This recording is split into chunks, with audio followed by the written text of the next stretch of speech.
Oke anak-anak, kembali lagi di video yang membahas tentang bangun datar segi 4. Dan di video kali ini kita akan membahas 3 bangun yang kemarin belum sempat kebahas di video sebelumnya. Check it out.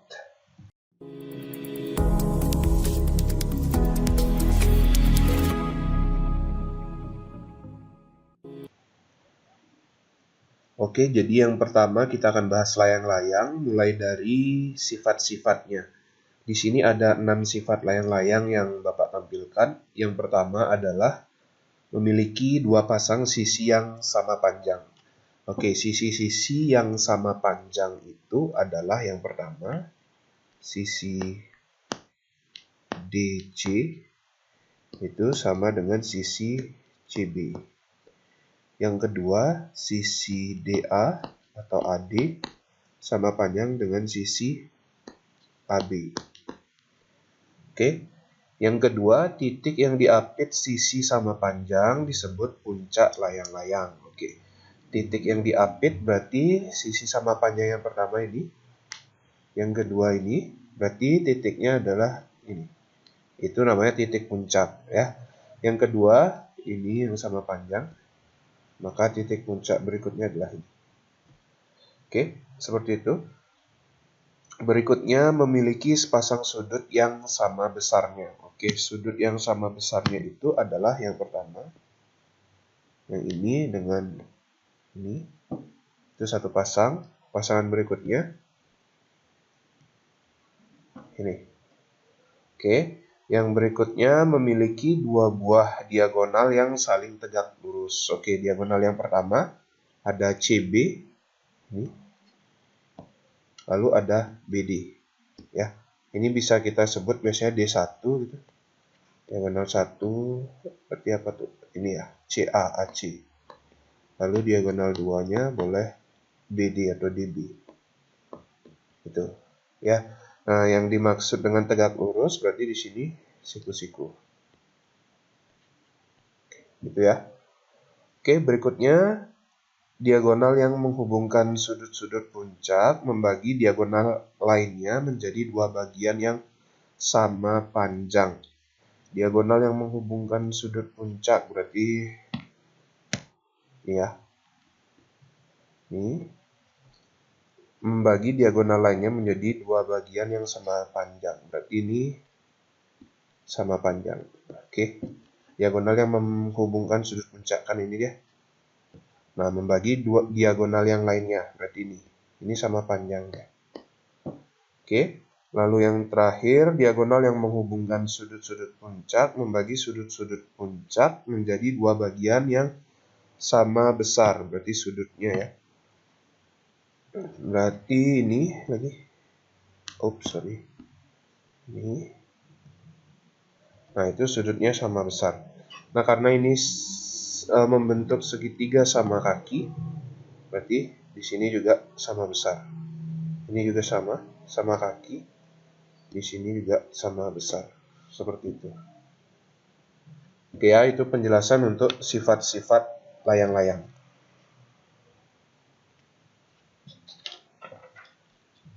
Nah, berikutnya adalah luas dan keliling layang-layang. Nah, rumus yang digunakan untuk menghitung luas dan keliling layang-layang adalah untuk luas, dia adalah setengah dikali D1 dikali ini D2 ya. Setengah kali D1 dikali D2, lalu kelilingnya itu A tambah B tambah C tambah D. Itu maksudnya jumlah seluruh sisinya. Itu ya. Oke, kita langsung saja ke contoh soal. Nah, contoh soalnya ini gampang sekali, yang ditanya hanya luas layang-layang. Oke, pada sebuah layang-layang seperti gambar di samping, panjang DO 3 cm, berarti di sini 3. Ini 3. Lalu AC 8. Ini ya. Nah, ini panjangnya 8. Lalu BO-nya 10. Nah, menghitung luas layang-layang, tadi rumusnya adalah setengah dikali D1 dikali D2. Di mana D1-nya adalah Bapak pakai AC ya. AC-nya 8, lalu D2-nya, ini D1. D2-nya Bapak pakai BD. BD-nya adalah ini 3 di sini 10, maka totalnya adalah 13 gitu ya. Kita masukkan setengah dikali 8 dikali 13. Coret. Maka sisa 4 kali 13 sama dengan 52 cm. Sangat gampang. Oke, lanjut penjelasan berikutnya. Ini adalah bangun yang berikutnya, yaitu trapesium. Jadi beberapa sifat trapesium yang Bapak munculkan di sini ada 2. Yang pertama, memiliki 2 buah garis sejajar tetapi tidak sama panjang. Oke. 2 buah garis sejajarnya itu adalah bagian ini. DC. Sejajar AB. Biasanya ditunjukkan dengan adanya tanda panah seperti ini. Itu dia sejajar, tetapi bisa kalian lihat panjangnya berbeda ya. Yang DC lebih pendek, AB-nya lebih panjang. Nah, terus sudut yang berdekatan di antara 2 sisi yang sejajar, jumlahnya adalah 180 derajat. Berarti sudutnya itu adalah ini. Oke, ini totalnya 180 derajat. Begitu juga ini. 180 derajat. Gitu ya. Oke, itu sifatnya. Lanjut. Nah, untuk luas dan keliling trapesium, rumus-rumus yang digunakan untuk mencari luas, rumusnya ini, jumlah sisi sejajar dikali tinggi dibagi 2, atau biasa juga ditulis begini. Setengah kali jumlah sisi sejajar dikali tinggi. Nah, jumlah sisi sejajar itu yang mana? Seperti yang bisa kalian lihat pada gambar ini, berarti yang sejajar. Ya. Oke, berarti jumlah antara DC ditambah AB. Itu yang dimaksud jumlah sisi sejajar di sini. Oke. Nah, untuk T tinggi berarti ini. Oke, gampang ya. Nah, lalu keliling trapesium itu sama jumlah keempat sisi yang ada. Berarti AB tambah BC tambah CD tambah DA. Oke, seperti itu aja. Kita lanjutkan ke latihan soal. Hitunglah luas dan keliling trapesium di bawah.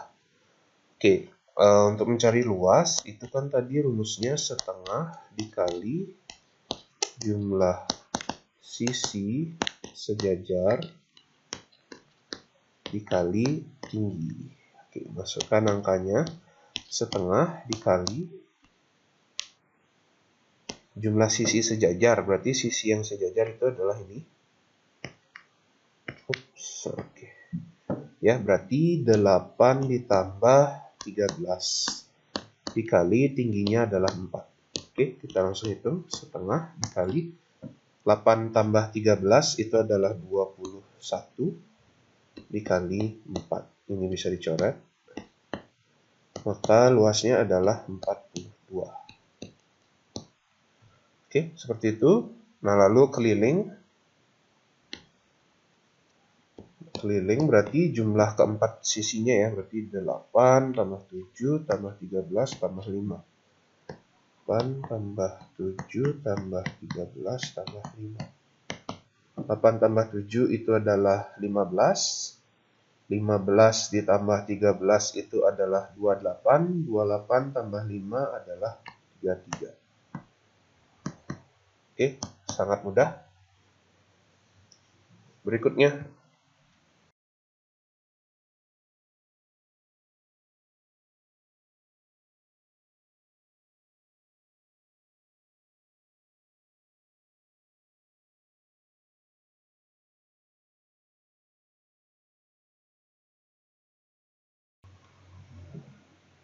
Nah, bangun yang terakhir adalah segitiga.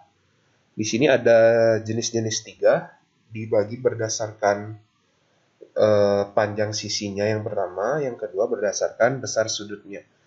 Kalau berdasarkan panjang sisinya itu ada 3. Yang pertama adalah segitiga sama sisi. Jadi ini besarnya adalah sama, ya. Lalu segitiga sama kaki berarti bagian ininya aja yang sama, makanya ada tanda ini. Lalu segitiga sembarang di sini tidak ada yang sama panjang sisinya. Oke. Nah, yang kedua berdasarkan besar sudutnya. Berarti yang pertama ada lancip, ujung-ujungnya lancip seperti ini. Itu ya. Lalu ada siku-siku, di salah satu titiknya ada sudut siku-siku. Yang ketiga ada segitiga tumpul. Ada sudut tumpulnya. Seperti itu ya. Oke, kita lanjut. Lalu ada luas dan keliling segitiga. Ini sepertinya sudah di SD ya. Luasnya setengah kali alas kali tinggi. Lalu untuk kelilingnya sisi tambah sisi tambah sisi. Atau jumlah ketiga sisi segitiga tersebut. Oke, lanjut. Oke, jadi berikutnya adalah yang tidak kalah penting, yaitu teorema Pythagoras. Oke, Bapak jelaskan secara singkat saja. Untuk penggunaan rumus, nah C di sini biasanya dia dinamakan sisi terpanjang gitu. Sisi terpanjang. Itu biasanya kalau di Pythagoras dikasih nama C kayak gini. Nah, lalu sisi ini, B dan A ini, dia adalah sisi yang menjadi siku-sikunya. Jadi, yang B kadang dia lebih panjang atau lebih pendek, begitu juga yang A. Tetapi yang patokan kalian di sini adalah sisi terpanjangnya gitu ya. Oke, untuk rumusnya, untuk mencari sisi terpanjang atau C di sini, maka gunakanlah rumus ini. C kuadrat sama dengan A kuadrat tambah B kuadrat. Nah, untuk mencari C, maka dia diakarkan lagi. Lalu berikutnya untuk mencari A kuadrat, maka rumusnya seperti ini. Ya, lalu untuk mencari A-nya diakarkan. Nah, begitu juga selanjutnya. Oke, intinya kita nanti untuk mengetahui mana C, mana AB, kita lihat aja sisi terpanjangnya. Seperti itu. Oke, berikutnya contoh soal. Contoh soal ini adalah penerapan dari teorema Pythagoras. Oke, nah kalian perhatikan gambar di samping. Nah, kalau kalian lihat gambar di samping, itu mungkin bangunnya adalah menyerupai trapesium. Ya, trapesium. Oh enggak, bangun acak nih ya. Nah, tetapi jika kalian teliti lebih dalam lagi, ternyata bangun ini terdiri dari 2 buah segitiga. Ada segitiga yang besar, ada segitiga ini yang besar, ini yang kecil. Nah, oleh karena itu, Bapak akan mencopot satu-satu gambar segitiganya ini. Ya, yang pertama segitiga besarnya dulu, Bapak copot. Seperti itu. Nah, berarti siku-sikunya di sini, lalu ini B, ini D, lalu di sini A. Masukkan angkanya, AB berarti 20 ya. Oke, ada lagi yang diketahui? Tidak ada. Nah, berikutnya adalah segitiga yang kecil. Oke, berarti kalau bentuk segitiganya seperti ini, siku-sikunya kalau sesuai gambar berarti ada di sini. Lalu C-nya ada di dekat siku-siku, berarti di sini. Lalu D di depannya, lalu B di sini. Oke, masukkan angka BC-nya 12, lalu DC atau CD-nya 9. Nah, di sini yang ditanyakan, bukan ditanyakan, karena kita akan mencari keliling. Keliling itu kan berarti jumlah semua sisi yang ada ya. Nah, ini semua sisi sudah ada kecuali sisi ini. Nah, maka kita harus mencari sisi yang ditanyakan ini. Nah, untuk mencari sisi yang ditanyakan ini, maka kita harus menggunakan bantuan dari teorema Pythagoras. Nah, sisi yang ditanyakan ini adalah sisi yang terpanjang. Ya, betul kan? Sisi miringnya terpanjang. Nah, maka sisi yang terpanjang itu berarti apa? C ya. Nah, kita akan mencari C-nya. Oke, untuk mencari C-nya ini, berarti kan minimal Bapak harus tahu sisi siku-sikunya. Oke, yang pertama ini 20 udah tahu. Nah, yang ini belum kita tahu. Oke, Yang BD belum kita tahu. Nah, untuk mencari BD, kita perhatikan gambar segitiga kecil. Ini dia BD. Nah, berarti kalau mencari BD, bisa dong harusnya. Kok bisa? Ya karena sisi siku-sikunya udah tahu nih. Ada 9 dan 12 gitu. Ya. Nah, maka untuk mencari BD, kita menggunakan rumus Pythagoras yang C kuadrat sama dengan A kuadrat tambah B kuadrat. Masukkan A kuadratnya, Bapak pakai 12 kuadrat, tambah B kuadratnya 9 kuadrat. Ini C kuadrat ya. C kuadrat, 12 kuadrat itu adalah 144, lalu 9 kuadrat itu adalah 81. Oke, maka C kuadratnya 144 tambah 81 itu adalah 225. Nah, nilai C-nya adalah akar dari 225. Yaitu 15. Maka C di sini sudah ketemu yaitu 15. Itu ya. Nah, karena BD sudah diketahui 15, maka kita bisa taruh di sini 15. Tuh, ya, atau di sebelah sini. Nah, oke, di situ sudah diketahui berarti untuk mencari AB-nya ini, AD, kita sudah bisa karena sudah tahu sisi siku-sikunya. Oke, kita coba masukkan. Berarti mencari sisi terpanjang juga ya. C kuadrat sama dengan, masukkan langsung angka aja ya. 20 kuadrat tambah 15 kuadrat. Maka C kuadratnya 20 kuadrat itu 400. Tambah 15 kuadrat itu 225. 400 tambah 225 itu adalah 625. Maka C-nya saja akar dari 625 sama dengan 25. Oke, akar 625 adalah 25. Berarti di sini adalah 15. Nah, semuanya sudah kita temukan.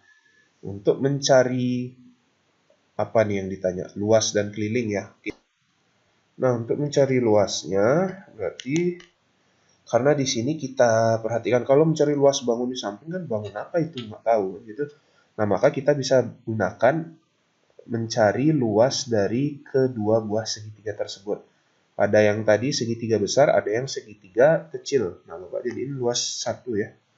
Luas 1 berarti segitiga besar. Berarti setengah dikali alasnya adalah ini 15 dikali tingginya adalah 20. Coret 15 kali 10, 150 cm kuadrat. Lalu luas ini yang pertama, ini yang kedua berarti yang kecil. Setengah dikali alasnya berarti 9 dikali tingginya 12. Coret 6, 54. Maka luas totalnya adalah 150. 150 tambah 54. Hasilnya adalah 204 ya. Oke, untuk mencari keliling berarti karena kita sudah mengetahui panjang dari seluruh sisi pada gambar di samping, maka kita tinggal jumlahkan saja. Yang pertama adalah 20 tambah 12 tambah 9 tambah 15. Oke, 20 tambah 12 adalah 32, 32 tambah 9 adalah 41, 41 tambah 15 adalah 56. Oke, itu adalah jawaban dari soal ini. Oke, segitu aja penjelasan untuk video kali ini. Semoga bisa dimengerti. Selamat pagi.